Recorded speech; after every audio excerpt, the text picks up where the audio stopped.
Ever done anything really stupid with money? If you have, that makes you over 12. Almost all of us have. My wife Sharon and I started off with nothing when we first got married. Most people do, I think. And I started buying and selling real estate, and I got rich. By the time I was 26, I was a millionaire, making $250,000 a year. But I had done stupid. I borrowed too much money. Bank got sold to another bank, and some guy in another city looked down and said, there's a kid 26 years old, owes us millions of dollars. Let's limit this relationship, which is banker talk for ruin his life. They called our notes, and we spent the next 2.5 years of our life losing everything we owned. We were sued, we were foreclosed on, and finally we were bankrupt. I do everything backwards when I was becoming wealthy. So, 28 years old with a brand new baby, a toddler, and a marriage hanging on by a thread, we got the opportunity to start from zero again. Only I had to figure out how money works. Not what your broke brother-in-law's opinion is, how money really works. And I talked to old rich people. I didn't want to talk to young rich people. I'd been him. I didn't want his opinion. In business, we study successful people in a certain area, and then we emulate or copy what they're doing in order to have the same success they've had. It's called best practices. It's why you hire a personal trainer. They have abs and you have a keg. They know something you don't know. They do something you don't do. And so we learn from someone that knows something we don't know because they've actually done it, not have a theory about it. See, I don't really care what your theories are about money if you're broke. You're just arrogant and stupid. You live in your mother's basement and you write a money blog. Nobody cares what you think. Dave Ramsey doesn't understand the power of credit cards. Oh my God. Really, after 30 years, you're still writing that stuff? You've got to be kidding me. So we learned how to handle money. And we learned that money really is fairly simple. It's just hard to do. There's only about 4 or 5 things you got to do to win. You have to live on less than you make. You need to live on a plan, a written budget. You need to get out of debt, because when you don't have any payments, you have money. Your most powerful wealth building tool is your income. You've got to learn to save and invest. And you can't do that when you're in debt, don't have a plan, and don't live on less than you make. You know why people don't put money in their 401k and their Roth IRAs? Because they don't have any money, because it's all going out the door in stupid butt car payments. And Sally Mae's got her own bedroom at your house because she's lived there for so long. This is pretty simple stuff, guys. It may be primitive, it may be easy to understand, but it is very hard to do because it has everything to do with you changing your heart and the way you function and the way you live your life, and you live like no one else so that later you can live and give like no one else, because that's the last one. There's a high correlation in all of our data between people who win with money and those that are generous. Generosity is a key element in people who end up winning with money. And it's pretty simple. It's because generous people are attractive, selfish people aren't. They're ugly. Attractive people seem to get more opportunities in life. Would you agree? We all want to help someone who's attractive.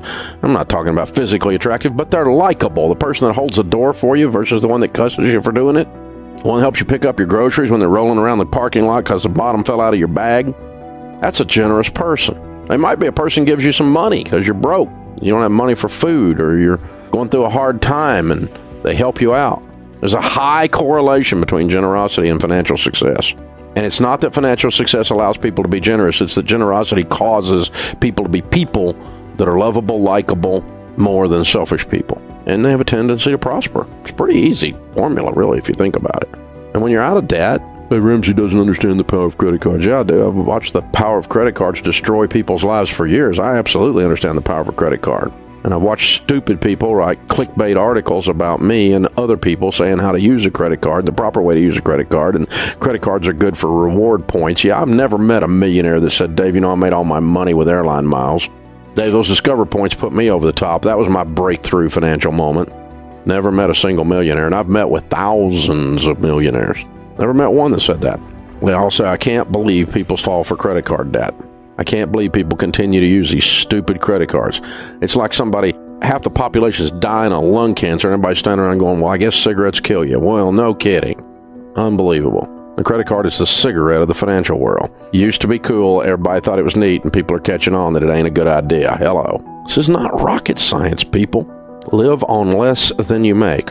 Becky's on Twitter. Do you literally mean beans and rice, or is that an exaggeration to make a point? Becky, you've got to be kidding me. Do you really think people doing this plan only live on beans and rice? I mean, really?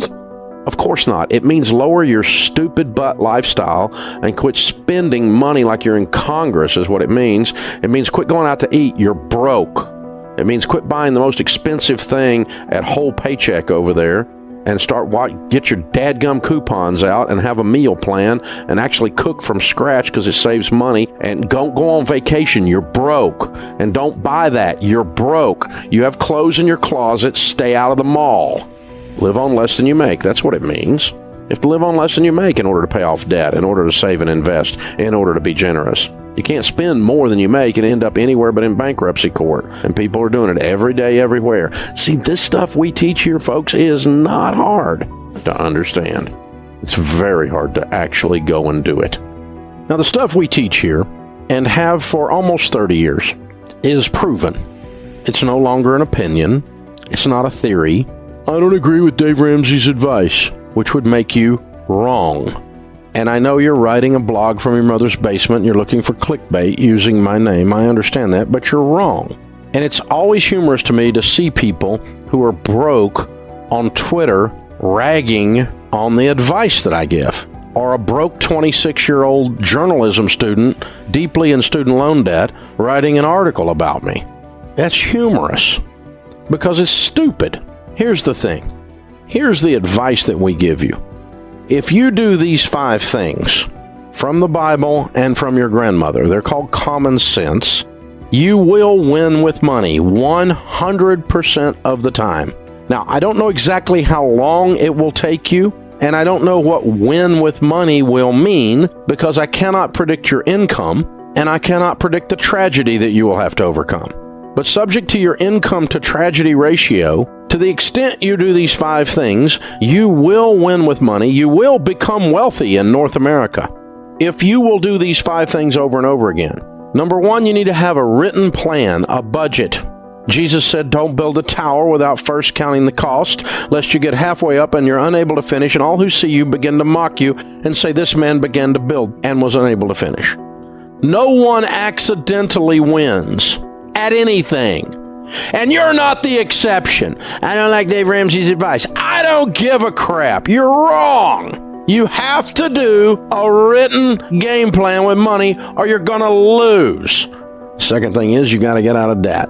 Your most powerful wealth building tool is your income. And when you spend your whole freaking life giving your money to banks who fill up the skyline and have furniture nicer than yours, that makes you stupid. Get out of debt. When you don't have any payments, you know what you've got? Money. Do I care if you get out of debt? Yes, I want you to win. I want you to have a great life. But do I care if you agree with me? No. I don't care if you agree with me. If you don't agree with me about this money stuff, you're what's known as wrong. I've been doing this longer than most of my critics. They were peeing in their diaper while I was doing this stuff. They're wrong.